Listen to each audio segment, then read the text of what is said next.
Welcome to the last of the lectures for CVSP 202. Congratulations on making it to the end of the semester. This will be a lecture on Dante, whom you may already have begun to discuss in your discussion sections. I'm David Currell from the Department of English. I'm going to speak about Dante in terms of two keywords, which perhaps I won't be invoking explicitly too often. I'll be using a different vocabulary, a vocabulary which is explained and elaborated on the fly sheet, which has been provided just as a reference document. There's no need to follow along. Everything that I speak about will be going up on a slide. But the two keywords that I find most helpful to think about Dante are poetry and eternity. And you can see how these words combine. Perhaps for the productions of the human mind on earth, eternity is too high of a standard to reach, and yet this is a poem which has lasted and remained culturally central for at least 7 centuries. So there's a certain quality of permanence in Dante's writing, and that writing is poetic. You're reading this text as the culmination of a series of texts in the history of philosophy, religion, literature.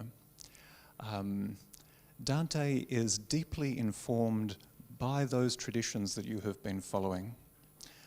These are discourses that he's deeply committed to and learned in, but the form that he chooses to write in is poetry. He achieves an aesthetic form of writing, which is part of his message, part of his project, and you know, I'll try not to do this too often, but I'm going to make a little digression and mention, even though we're going to be concentrating on La Commedia, the comedy, the Divine Comedy by Dante, I'm just going to briefly mention another book, not on your fly sheet, but it's a classic of 20th century literary criticism by a man called Erich Auerbach, and the title of the book is Mimesis, and it has a very modest subtitle, The Representation of Reality in Western Literature. And this is a book which in some ways embodies the spirit of the civilization program. It surveys masterpieces of literature from several millennia, and Dante is the central chapter of this book. Dante, for Auerbach, is the writer who inaugurates the whole modern tradition. Literature as we understand it starts with Dante. This is ground zero of literary writing. Auerbach's argument for this is rather complicated, but I am going to touch on 2 points which Auerbach also makes in placing Dante in this position of total preeminence within the story of the development of literature. The first point is that he writes in the vernacular, that is the language which people actually use, and not the academic, scholarly, legal language of Latin. This is a very risky choice for somebody who aspires to write a permanent form of poetry to make in the 14th century when Dante is writing. Because Latin is the international language. At least from the slightly provincial viewpoint of Europe, it's the global language. You can communicate from Beirut to Spain up to those barbarians who live in Britain. You can communicate with all peoples across that sphere in Latin. It's the language of government, it's the language of the church. But Dante decides that even though in some ways that would be the easy thing, that would be the thing that would guarantee his fame across continents, he's going to try to create a new form of culture, a vernacular culture, writing in the language which people speak in the marketplace, people speak in their own homes. For him, that was Tuscan, a dialect used in northern Italy, which, partly because of Dante's own achievement, becomes the basis for modern Italian.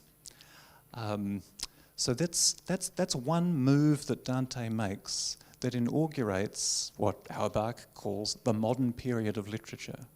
And it's a period of multilingual literatures. This is what literature means for us. It means all of Arabic and Chinese and French and Russian and English and German literature and Italian literature. And it's because something of permanent excellence, of classic quality, could be produced in a vernacular like Tuscan, spoken by, only a few tens of thousands of people as their native language up in northern Italy in the Middle Ages, that this condition can govern the modern phase of literature. The second point, and at this point I can take us to a quick overview of the things I'm going to hit upon in this lecture. The second point that Auerbach uses to describe what's so fascinating and unique about Dante's achievement is that it does something that sounds like a paradox. It blends the timeless and the historical. Now, these are very philosophically heavy concepts, the timeless and the historical. I'm using some slightly more low-key and maybe technical-sounding words to capture those ideas. And they're the words attached to the third bullet point here, structure and narrative. La Commedia, you can print it in one fairly hefty volume, the Divine Comedy printed on the front. You can hold it as a book. It's a long book. Our mode of access to it is through highlights. We're going to read certain key cantos, certain key sections of this book that illustrate some representative aspects of this total poem. But that total poem has an extremely complex structural harmony. There are many, many elements. As I say, we're reading some, and they are well-chosen, representative elements. But the overall structure of this massive, monumental work has been very carefully designed by the writer, partly so as to communicate through its form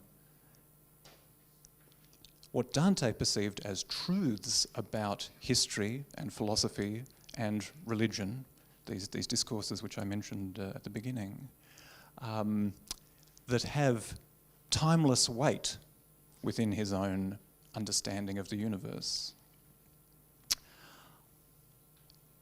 I'm going to spend probably something like the majority of this lecture filling in more details about that structure, partly because I want to use this lecture to complement your selective access to this text with a sort of sweeping general overview of everything that's in it. But before I do that, I want to put equal emphasis on the other word paired with structure, the word narrative. And this is a word that is relevant, that matters, precisely because Dante has chosen to write a poem. And it's a poem with a storyline. You follow a protagonist, a main character, who goes through a journey. It's a classic archetypal story. You can think of the great epics of the ancient world, like the Odyssey and the Aeneid, and Dante is thinking of those when he writes this story of a protagonist who is implicitly the hero of this journey narrative. He does something a little bit different from Homeric poetry or from the great Roman epic poet Virgil, the author of the Aeneid, when he chooses his protagonist, however. He does not choose a great hero of myth or a great hero of the culture that he is attempting to embody in his epic poem. He doesn't choose Odysseus, he doesn't choose Aeneas. he chooses a fellow by the name of Dante. Dante is himself writing using first-person pronouns, I, me. This is happening to me. I awoke midway through the journey of our life in a dark wood. He makes himself the centre of a narrative which is going to expose the moral structure of the universe. And this is another way in which Dante seems to initiate a whole new phase of culture, a phase of culture that can be centred on the human subject, that the personality of the individual is something that is of fascination, not just for artistic practice, but is also, in some sense, the atom of culture, the fundamental thing that we pursue education and the liberal arts in order to cultivate ourselves, to be able to exercise well. And what this is directed towards is something that many people have debated, and that the writers you have read already in this semester would have different positions on.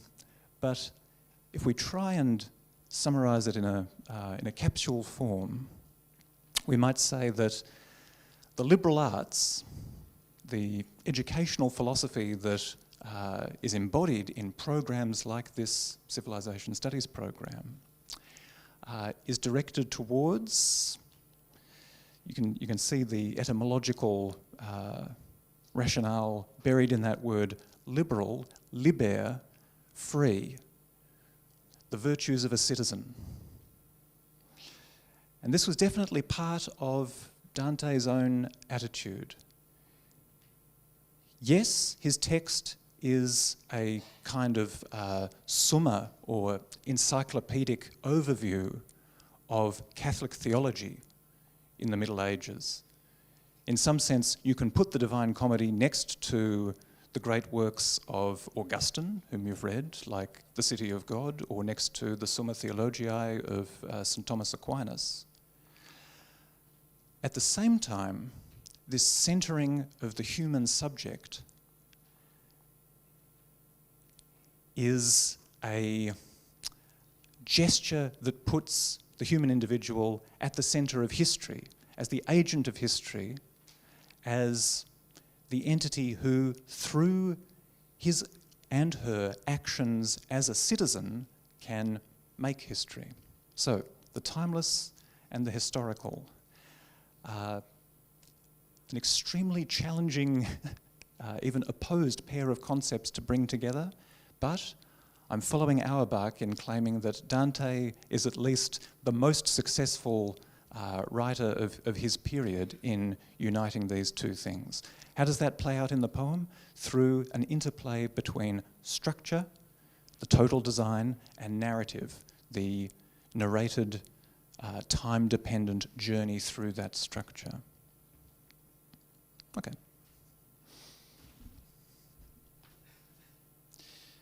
I'm going to skip around a little bit. I'm going to stay on this theme and start to fill in some of those details that I've been promising about how this structure works. You can see that this slide is intended to coordinate facets of the poem that have to do with the total structure with the elements of the text that we read the narrative through. So this structure is, as I have been suggesting so far, in part a structure of interrelating ideas, but it is also an image of the cosmos. That is the space through which this narrative is going to take place. Literal outer space. When we get to the Paradiso, Dante leaves the earth and flies through the heavens. That space is organised into three areas: hell, purgatory, and heaven. The journey through which is narrated in the three successive major subdivisions of the poem: Inferno, Purgatorio, Paradiso.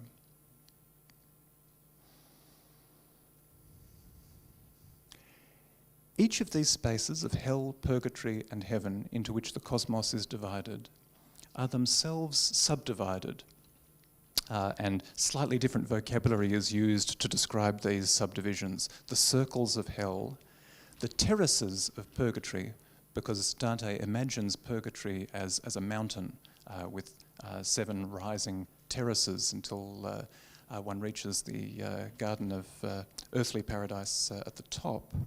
And then the concentric spheres of a Ptolemaic view of the heavens.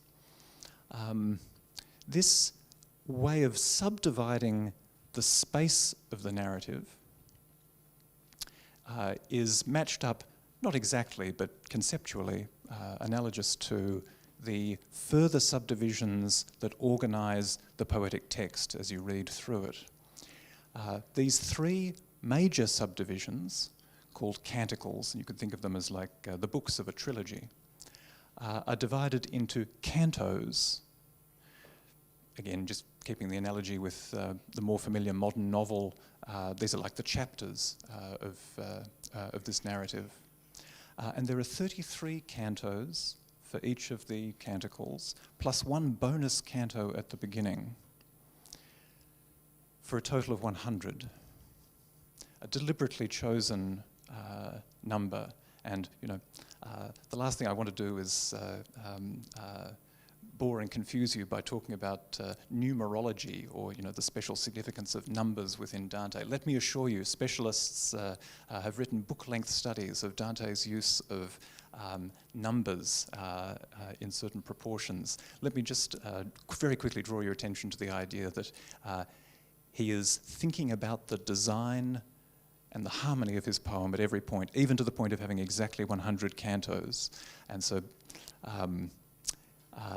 let's move on. In fact, I'm going to add to the number 100 one more key number, and it's a number whose centrality to Dante's system is so obvious that it's fatuous for me to overlay, but the point like this, it's the number 3, the number of the Trinity, by no coincidence. The way in which Dante organises the lines of his poem on the page is all about the number 3. And you only have to open your reading to see this. You see groupings of 3 lines together, one after the other. White space before, white space after, then another group of 3 lines. These groupings of 3 lines are referred to as tercets. And this becomes a kind of poetic unit that Dante builds his cantos out of. However, he adds another layer of poetic complication on top of the division of the cantos into tercets by using a rhyme scheme which links successive tercets together. Let me again jump around a little bit in this slideshow. Yes, here we have it. Here's the beginning of the poem, perhaps a passage you've already discussed with your instructors. Italian on the left, and a slightly different translation from the excellent Mark Musa translation that you'll be reading in class, which I've copied out because it tries to preserve this terza rima rhyme scheme. And as you can see, rather than have all the 3 lines of a given tercet rhyme together, and so cause that tercet to really feel like its own integral unit, only alternating lines rhyme, so that you have a new rhyme, like oscura, introduced in the middle of a tercet that then gives its rhyme into the next tercet, dura paura, forte morte scorte. And I give a shout out to Michael Palmer for having succeeded in reproducing this rhyme scheme in English.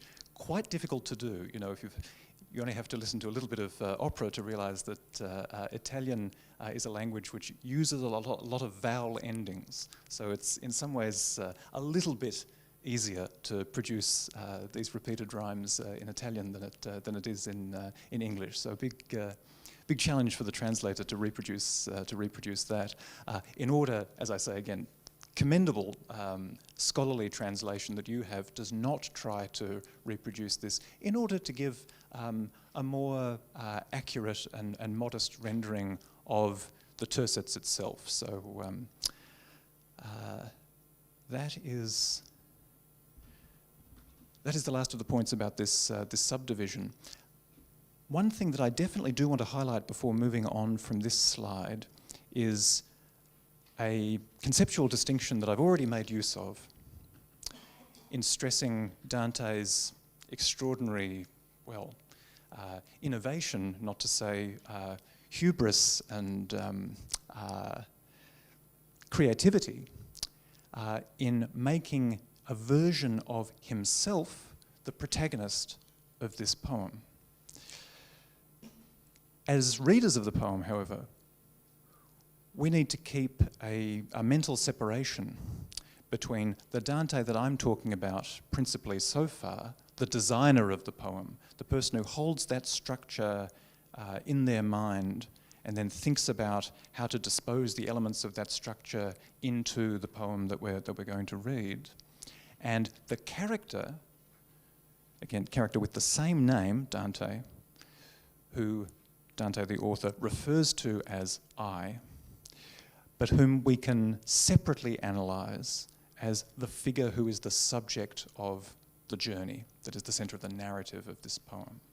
So that when, for example, Dante sees some monstrous spectacle in hell and faints,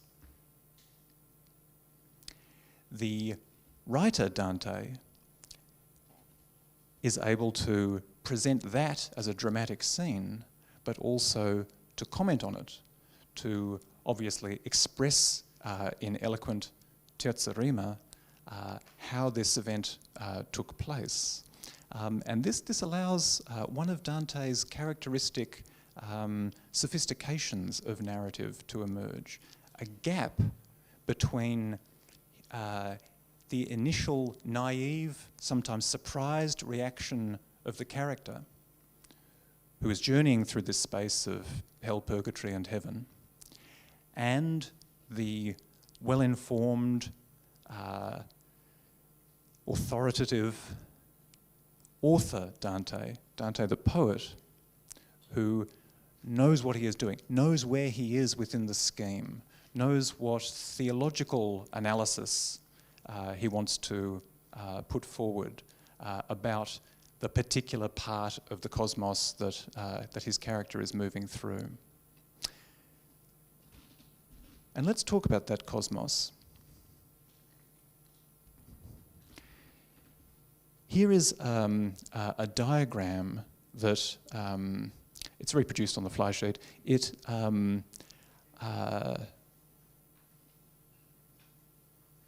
shows how carefully Dante has built his poem around a clear design, a clear structure for these three spaces of hell, purgatory and paradise. Because he doesn't provide a diagram to his poem, he provides verbal description, but those descriptions are so clear and so attentive to the visual dimension of the spaces that he's moving through that it's very easy to get our own mental image and to diagram it in this fashion. The journey through hell is imagined as a journey to the centre of the earth. There, unsurprisingly, Dante sees the monstrous image of history's greatest sinner, Lucifer, the fallen angel, who is embedded in ice at the centre of the earth. Having endured this horrendous encounter, Dante then goes on a second subterranean journey, represented here as a sort of tunnel leading back up and out onto an island on the opposite side of the earth. This island is dominated by a mountain. And our reading of Dante is also going to be dominated by this mountain. This is the mountain of purgatory, and most of the selections in your reading selections are from this central space of the poem, dealing with purgatory. From the very top of purgatory, Dante begins his space voyage until he eventually receives the final divine vision in the Empyrean at the very end of the Paradiso. Now, the mountain of purgatory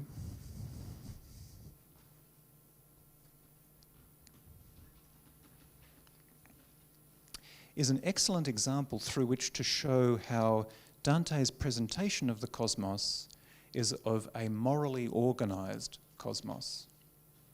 You'll remember that this mountain is divided into terraces.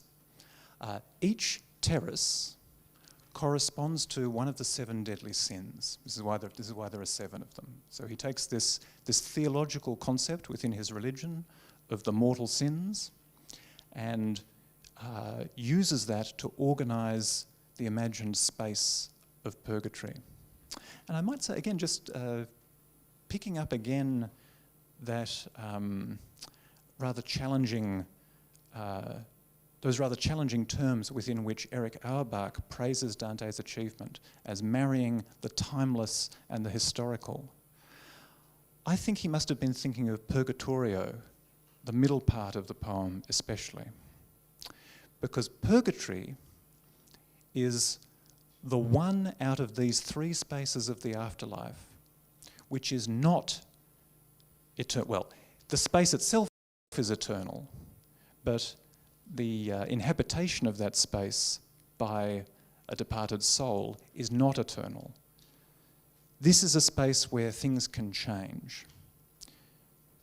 Within Catholic theology, purgatory is a space of penance, not of permanent punishment, as in hell, or permanent beatitude and blessing, as in heaven. It's a space through which those souls who are still tainted to a forgivable extent with sins contracted on earth work those sins off. And the poetic image for that work of penance is climbing around the mountain of purgatory. You take enough steps, and then your sin of envy that you might have contracted during the terms of your natural life is forgiven you, and you can move up to the next terrace. You level up to level 7, and finally you can be welcomed into heaven. And so this system is what Dante comes to know in an intimate way by being himself led through this space and encountering and having frank conversations with souls who are doing penance on these various terraces.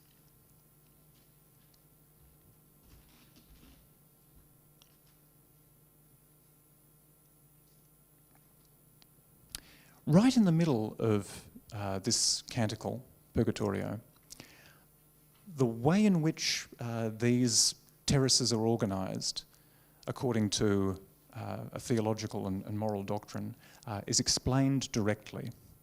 And again, I can't help pointing out the care with which Dante designs the disposition of his poem. This is right in the middle of Purgatorio. As you can see here, it's in Canto 17 out of 33, so it's right at the midpoint.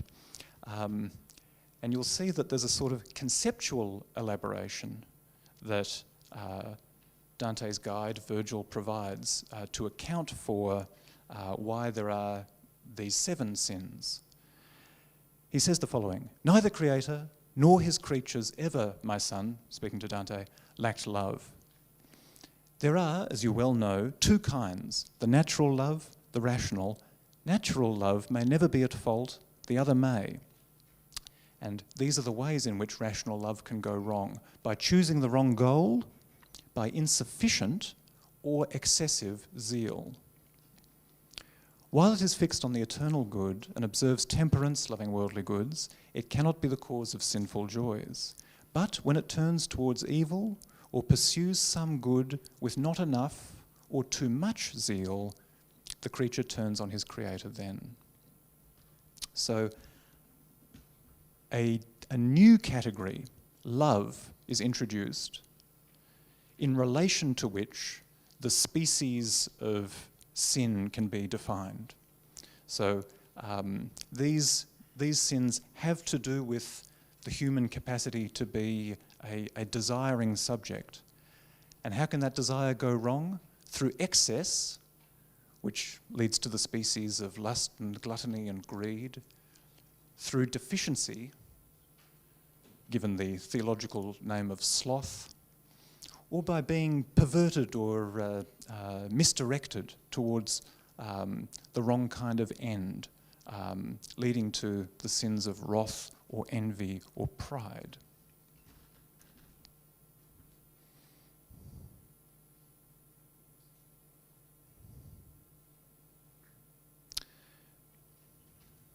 Any questions at this point? Okay. If we have time, I'll go back and tell you a little bit more about the Florence of Dante's time, the region of Italy in which Tuscan was still referred to as the region of Tuscany.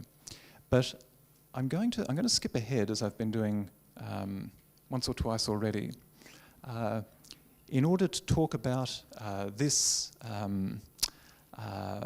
topic, the topic of medieval reading practices. And this is a topic that you're ready to think about in a kind of critical way, precisely by being at the end of the semester, because you have encountered so many representative writers and thinkers of so many different cultural situations. One of the things that differentiates cultures is the style of their reading. And that can be both what is read or what is valued among reading, what has scriptural authority, or simply cultural status, but also how you extract and interpret meaning from texts. And this can change even within the same religious tradition, so that the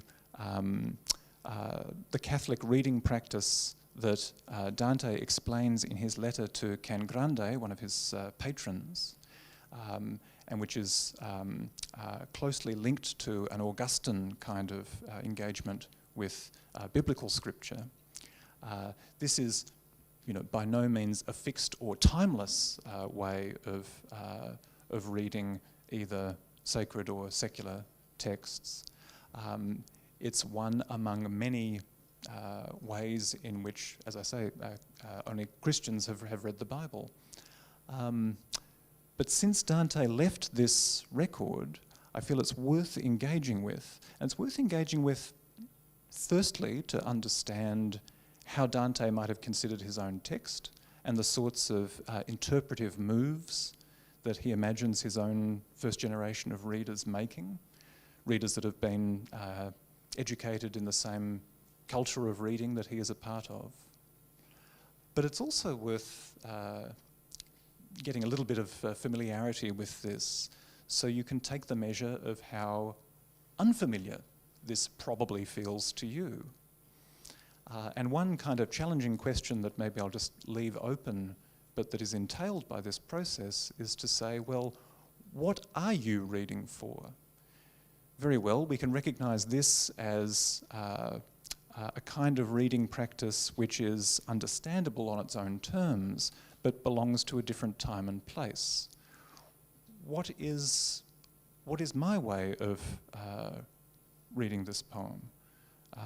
How do I extract meaning from it now that it is 700 years old, not 7 years old, and that I'm reading it in an English translation and not in Tuscan? In any case, let me dive into this very famous extract from Dante's letter to Can Grande, in which he explains that the reading practice he values and that he expects his readers to bring to his poem is a multi-layered one. This is the key facet of the theory of reading that he gives. And even though it's pretty dense, I'll read it out and I'll pause from time to time just so we can go through the exercise of differentiating the different layers that he wants to draw attention to. So, differentiating the different senses. The first sense is that which is contained in the letter, while there is another which is contained in what is signified by the letter. Now this for those of you who've had any exposure to literary theory, sounds like a very modern sort of distinction. You have a literal sense, but there's also a process of signification behind language that requires a different kind of cognitive process to interpret. That first is called literal. So there's a first sense or layer or level to extract from the text, the literal sense. The second can itself be subdivided, and we could call that allegorical or moral or anagogic. And in order to make this, I'm quoting again, and in order to make this manner of treatment clear, it can be applied to the following verses, and here Dante gives an exemplary text, and unsurprisingly for somebody from his culture, it's from the Bible. It's the opening to a psalm. When Israel went out of Egypt, the house of Jacob from a barbarous people, Judea was made his sanctuary, Israel his dominion. Now, Dante's point is that this is simply an illustration. He could choose any text from the Bible and perform this interpretive operation upon it. But here's the example that he chooses. And of course, it's the story of the Exodus. If we look at the letter alone, what is signified to us is the departure of the sons of Israel from Egypt during the time of Moses. So the story of the biblical book of Exodus in the Hebrew Bible, parting of the Red Sea. Fine. The psalm alludes to this incident in biblical history. That's the first level of literacy, you might say, in being able to approach Scripture. It's at that point that the work of interpretation really kicks in. If at the allegory, so this is if we look past this literal reference, at the allegory, what is signified to us is our redemption through Christ. Now, when you go back to the words, the letter, the literal level, you can see that there is no direct reference to Christ in the text of the psalm. The psalm was written, of course, before the birth of Jesus. So it is the culture of reading that provides this allegorical level. And it provides it through reference to another text, the Greek New Testament. This process of seeing an anticipation of the Greek New Testament in what within Christian culture would be called the Old Testament is a process called typology, which I've provided there in blue. Something in the Old Testament provides a type, and this is a technical word, but we still use the word archetype to mean like an originary template for something that comes later. So you have the type, and then the antitype, and that is the fulfillment of that anticipation perceived in the Old Testament in the New. So if you are educated in the ways of typology, as Dante was and as he expected the immediate readership for which he was writing to be, then this seems like a natural interpretive move to make. But even typology does not exhaust the richness of interpretation that can be derived. There are two more senses, and these I'll address much quicker. If at the moral sense, what is signified to us is the conversion of the soul from the sorrow and misery of sin to the state of grace.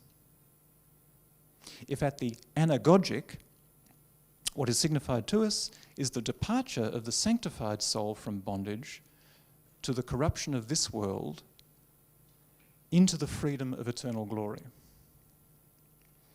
So we're getting sort of more and more distant from the letter, even more and more distant from other letters in a different language. I mean, this is not even a reference to a specific narrative part of the New Testament,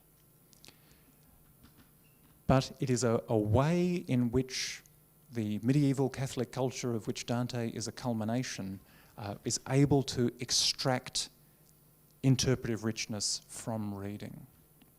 Now, this is a method of reading that the letter implies we are invited to try to bring to his own poetic text, the Divine Comedy.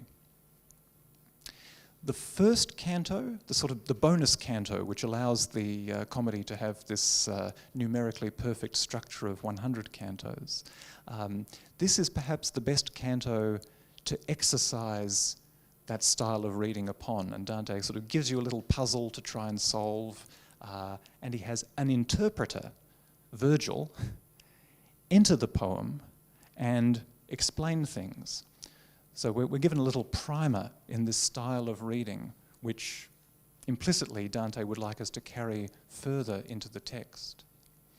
However, when we do start reading the text continuously, and maybe let me throw the idea out there. Maybe one day you will have the time and the energy and the discipline to want to read this text all the way from Canto 1 all the way through and make up for the sad deficiency of a CVSP course where you can only read a handful of cantos. But if you read any of these cantos, these episodes of the poem, what you encounter is a fascinating series of meetings between Dante and other figures in different parts of the underworld.